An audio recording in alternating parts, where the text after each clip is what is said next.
Hey everyone, this is Divyam from Online Effects Academy, and today I'm going to show you how to match colors between two photographs in Photoshop. So without any further ado, let's get started.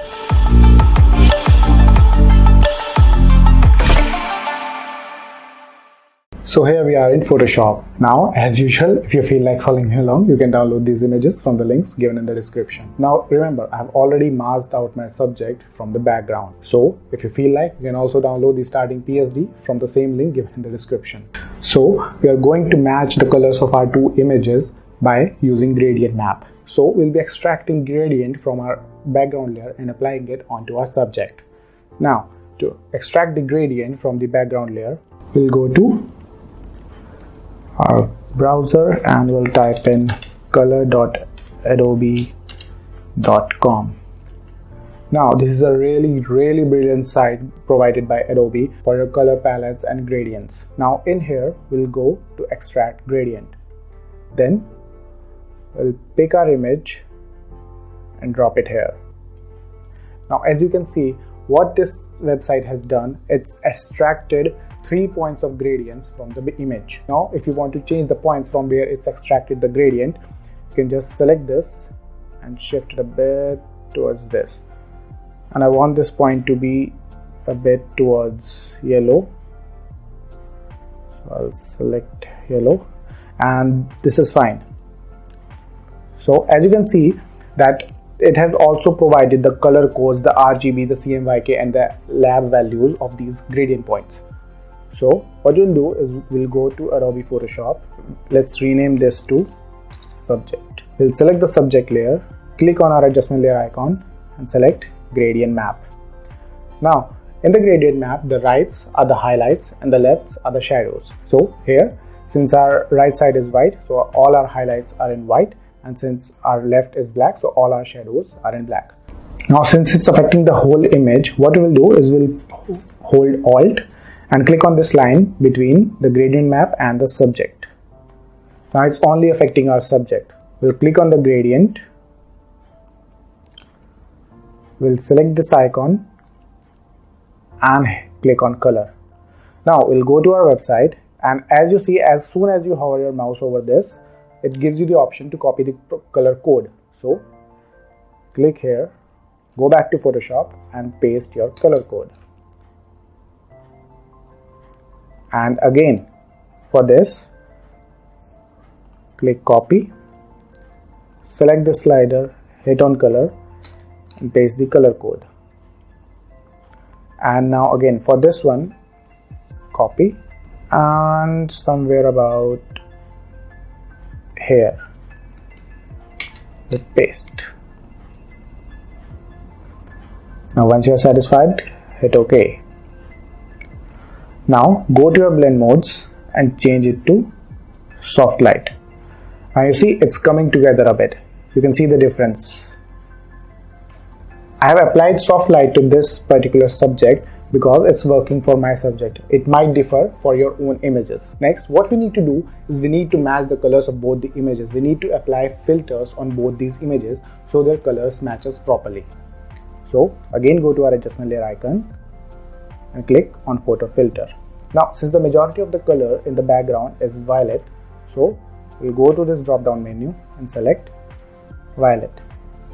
But you see it's a bit too much, so we'll go ahead and decrease the opacity a bit, somewhere around, let's say 46. That looks fine. Now you can add as many color adjustment layers as you want until you are satisfied with your color grading. So I'll again go to my adjustment layer icon and click on color lookup. Now this time I will select candlelight. Again it's a bit too much, so we'll go to our blending mode and hit luminosity. It's giving me too much of contrast, so I'll go ahead and decrease the opacity again, somewhere around 37, and we'll go and select our brightness and contrast because it's getting a bit dark and gloomy. So we'll increase the brightness a bit, somewhere about 16 would do. And when we increase the contrast, we are getting that dark tone again. So we'll decrease the contrast to somewhere about -5. And now I want this image to have a bit of a matte look. So I'll again go to my adjustment layers, select color lookup, and then go and select foggy night. Now it's really too dark, so again blend modes and we'll select lighten. So again play with the opacity, and somewhere around 60 would do fine. As you see, since our subject is in the focus, so our background should be blurred. But what most people generally do is they blur the whole background. In my case, I generally try to avoid that because some parts of the image which are in level with our subject will be in focus. So we'll select our background layer, hit Ctrl+J and make a copy of our background layer. Next, we'll go to filter and convert for smart filter so that we can change our values later on. Now, as you can see by this icon, it has been converted into a smart layer. We go to filter, blur and box blur. Now you can change amount of blur as you feel like. For me, I guess 6 is fine. So we'll hit OK. Now, as you can see that the blur has been applied on the whole image. But since we converted it into smart filters, we can mask the effects out. So we'll select the mask, select our brush tool, make sure that your foreground color is black, decrease the flow to somewhere about 20% and mask this portion out that you want to be in focus.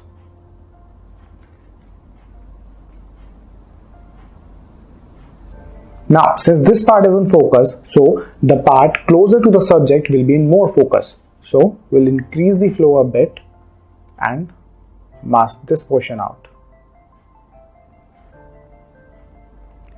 See, it's looking a bit more realistic now. Now we'll group all these adjustment layers just to organize our project. Now, as you see that this side has a bit of a darker tone as compared to this side. So this side of the subject should be a bit darker. We'll select our gradient map, go to our adjustment layer icons and select curves. Now tone this down a bit. Now again, it's affecting the whole image. So with your curves layer selected, press this icon and you have a clipping mask. So now it's only going to affect your subject. I'll tone it down a bit. Now since we only want this part of the subject to be darkened, we'll select our layer mask, select our brush tool and we'll invert our layer mask. Now make sure that your foreground color is white and we'll paint it out here. And you can see the difference. You can also use dodge and burn tools if you are more accustomed to that, and you can see the difference. And that's it, we are done. So I hope you have fun trying this on your own images. Thank you so much for watching this video. Also, if you like this video, please don't forget to press the like button and also subscribe to this channel, and please also press the bell icon so you don't miss any of our future updates. I'll see you on to our next one. Till then, keep creating.